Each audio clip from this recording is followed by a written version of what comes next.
Now this, art overcomes disaster. A 15th century statue goes back on display this morning in New York. The sculpture of Adam fell more than a decade ago. It broke into hundreds of pieces. Then came an unprecedented conservation effort. Michelle Miller is outside the Metropolitan Museum of Art. She met the team behind the restoration. Michelle, good morning. The Met's collection includes more than 2 million works of art, including Tullio Lombardo's masterpiece of Adam.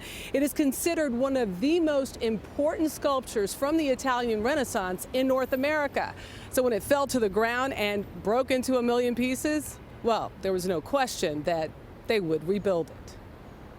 I have to tell you, I cannot see a single flaw. From a distance, it's hard to tell this life-size statue of Adam once looked like this, the priceless work of art reduced to a pile of marble. But that's exactly what happened one night in 2002 after the Metropolitan Museum of Art closed its doors. What did it look like? It looked like a broken body all over the floor, and it was a very difficult thing to see. The wooden pedestal used to support the 770-pound sculpture suddenly buckled, sending it smashing into the ground. Carolyn Riccadelli is a conservator at the museum. Any point in your mind did you say, this is over? No, I never did think that. I always knew we could fix it. Riccadelli and her colleagues treated the debris field like a crime scene, mapping and bagging even the tiniest fragments. From there, they used modern technology to figure out how to rebuild the 500-year-old statue, searching for the strongest adhesives and pinning materials along the way. What's holding all of it together, in fact, is an acrylic adhesive. It doesn't yellow over time, and it's very stable. How long does it last? It'll last as long as any of us will be alive, in fact, beyond our lives.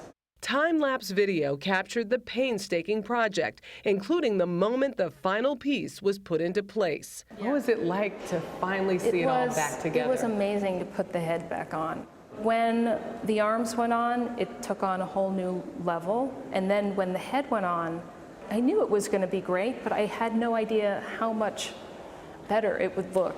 12 years later and a one-of-a-kind facelift, Adam is once again ready for public display.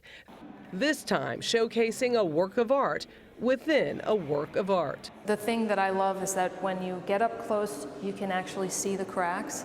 That's the beauty of a really balanced conservation treatment.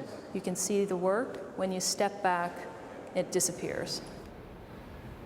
This accident really served as a wake-up call for the museum. The Adam statue now sits on a steel pedestal, and officials say they evaluated all of the pedestals, so if there were any problems, they were either reinforced or replaced. Gail?